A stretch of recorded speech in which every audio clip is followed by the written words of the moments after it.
Hello, hello, hello. Welcome to another episode of the GSMC Wrestling Laureate Podcast. I'm your host, Eric Rodriguez.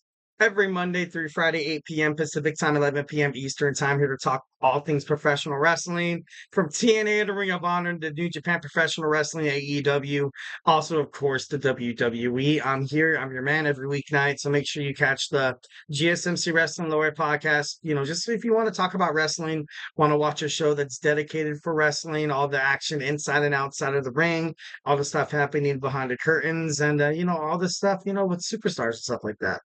I'm your guy. Hope you guys having a great week. It's Thursday. We're almost there. We are almost there. It's been a long week for me.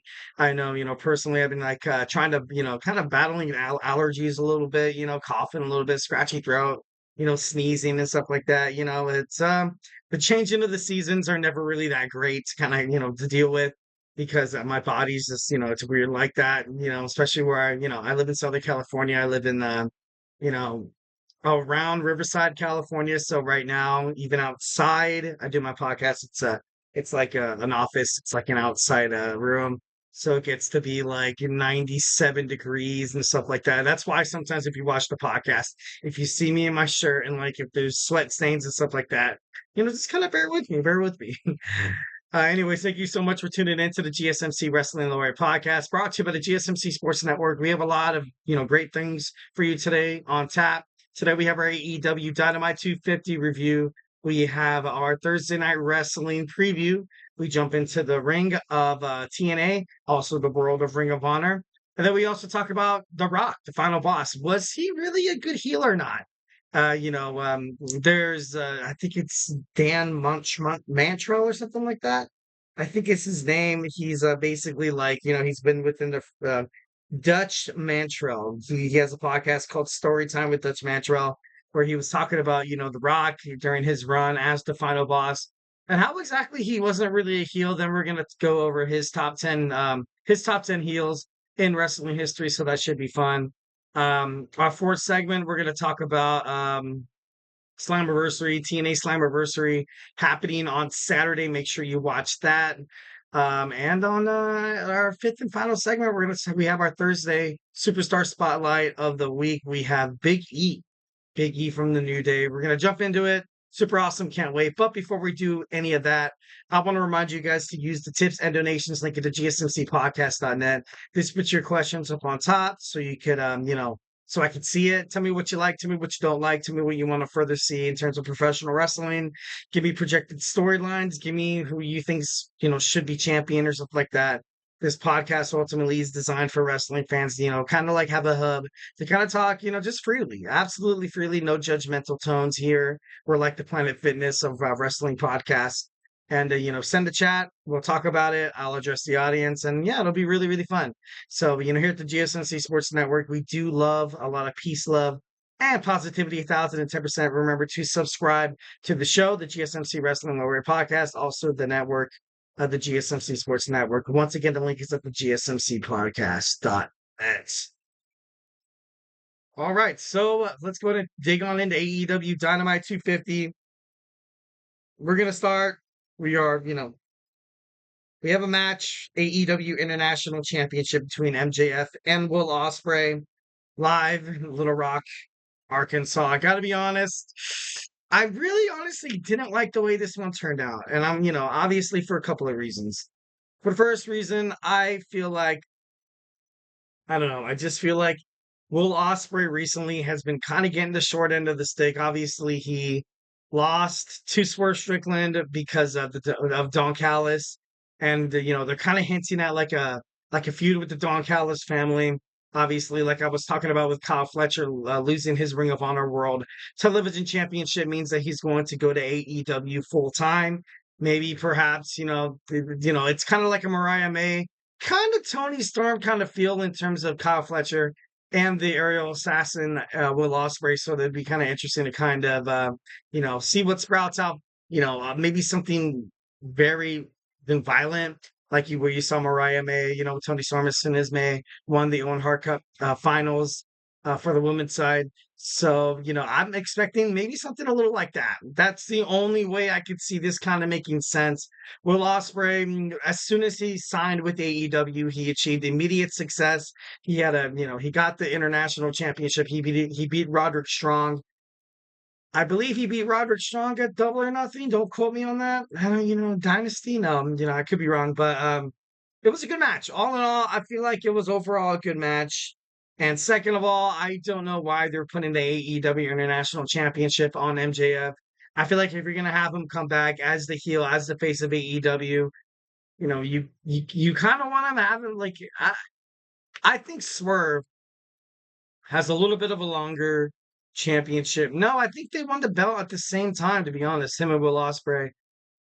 So it would have been interesting to see MJF beat Swerve Strickland for the AEW World Heavyweight Championship, but instead he has the International Championship, which is still pretty marketable, which is still AEW could still have a lot of matches, a lot of storylines, a lot of promos that maybe involve Daniel Garcia in the future. Maybe perhaps Will Ospreay takes a stab at it. Roderick Strong, Kyle O'Reilly, whoever wants to go for the belt. MJF, he's a natural born heel. He, the crowd hates him, but at the same time, they love him. The moment he came back, they absolutely they prayed for it. They prayed, they pried. They were like, give me more Maxwell Jacob Freeman. And that's what we got from AEW, which was awesome. I honestly think the best way for MJF to further his heel, also his personality and his full character development and potential is you need to have a title belt on. That's kind of like a no-brainer. People pay attention to title matches as opposed to regular matches. That's, kind of like a no-duh. So you see Maxwell Jacob Freeman defeat the aerial assassin Will Ospreay on AEW Dynamite 250. The fans were into it. It was pretty awesome. It was a great match. It was very full of action, full of personal issues. It was the first time these two superstars have ever met within the squared circle. So definitely something really cool. Definitely knew that something big was going to happen from this. I honestly thought, I was talking about this, I think yesterday, that, I thought it was going to be a no contest. And I thought it was going to be a no contest because, like I was mentioning before, you have Don Callis lurking in the winds. Will Ospreay essentially disowned and, you know, kind of disgraced, kind of, shed, shed shade to the Don Callis family. Trent Beretta was super pissed off. Also, Kyle Fletcher had a little bit of a, like a chip on his shoulder when he was there talking to Don Callis when Will Ospreay ultimately left the group. So I thought that was going to be an X factor, an outside X factor. And also for MJF, I thought Daniel Garcia, he was put on the shelf from MJF about 2 weeks ago on Dynamite. Him coming back, saving Will Ospreay, helping him retain the AEW International Championship would have made sense. But AEW did not go that way. They gave the belt to Maxwell Jacob Freeman. Not hating on it because essentially you do have the AEW World Heavyweight Champion Swerve Strickland, who's totally over right now, totally over. But and then you also have the Continental Champion Kazuchika Okada. But it feels like every storyline, every champion that's kind of linked to Matthew and Nicholas Jackson's faction, the Elite. I think fans are getting over it. I think fans are getting over it a lot. I know they saw a ratings increase on Dynamite this week, about 750,000 plus fans, which was great because last week they got about 500,000. So, you know, positive side, love Tony Khan. I love his promotion. Hope that they keep, killing promos and killing, weekly shows like this. It just makes wrestling a hell of a lot better. So, definitely thought that was pretty cool. The match took about 59 minutes and 58 seconds. So crazy. The timekeeper almost had to blow the whistle, almost had to ring the bell based on the time limit. I also thought that was a factor as well. When the match was going on, I was like, dude, to be honest, I don't really think AEW really wants any of these guys to kind of lose right now. Will Ospreay once again being conflicted. The reason why he lost the match was because he was going to hit that Tiger Driver in 91.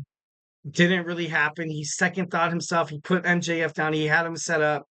And then, that's the same reason why he lost to Swerve Strickland at Forbidden Doors. So, just a lot of animosity, just a lot of conflicted views within the aerial assassin Will Ospreay.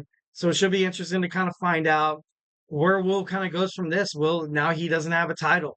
Now he's kind of has to go back down to the totem pole, because I doubt they would give him his rematch clause. I would doubt they would want Will Ospreay to defeat MJF, and I would doubt they would want MJF, such a good heel, such a great heel, to just go, to win a title just to lose it, just really honestly does not make any sense. So, should be interesting to find out furthermore. Next, we have TV time with the Learning Tree, Chris Jericho. And Chris Jericho he said he's going to be on every Dynamite until Dynamite 500. He, he was mentioning people who don't listen. People who don't listen, you have, Shibata, you have Samoa Joe. I thought he was gonna mention Hook. I honestly thought he was gonna mention the cold-hearted, handsome devil Hook, but he never really came around. Then he was ultimately interrupted by who was this? By Minoru Suzuki. Minoru Suzuki, of course, was the man that Chris Jericho wanted on the Learning Tree as soon as the Bad Apple got injured, but obviously that didn't happen. Instead of accepting the invitation, he ultimately wanted to challenge Chris Jericho himself to, kind of, put him on the shelf. Be like, hey, I want to fight you for the FTW championship. So we're gonna have it next week. We're gonna have it next week. On Dynamite. I think it's Blood and Guts, but don't quote me on that. So it should be interesting to find out what happens furthermore with that. Next we have Kazuchika Okada, totally hot for Mercedes Moné. Mercedes Moné was backstage talking to Matthew and Nicholas Jackson of the Elite. You saw the AEW Continental Champion just eyeing her down, and Matthew and Nicholas Jackson told Mercedes Moné, they're like, "Hey, can you do my man over here, Kazuchika Okada, like a favor? Can you do your dance?" And like she was doing her dance and stuff, like she was like, so hot. Like, you know what I mean? Like, it was a little uncomfortable, to be honest. No. It was, it was AEW. It was AEW. It was kind of cool. It was pretty badass. I liked how Kazuchika Okada was, admiring, kind of getting a little crazy. Obviously that's, the pluses of having like a PG-13 kind of feel there. But also you kind of get that Mercedes Moné's full heel. She's full the Elite. She might as well be partners with Matthew, Nicholas Jackson, Jack Perry, Hangman Adam Page, and the AEW Continental Champion Kazuchika Okada. So, definitely a lot of, it was a pretty good promo. I liked it. I liked it a lot. Then you have Mercedes Moné defending her AEW championship, AEW TBS championship against Nyla Rose. Overall, it was a good match. Nyla Rose, that powerhouse, kind of like that gentle giant, ultimately did lose to Mercedes Moné, but she put up one hell of a fight. Then you have Mariah May coming out, totally fooling everybody. She looked exactly like Toni Storm. I thought it was Toni Storm for the longest time. I thought it was the timeless Toni Storm.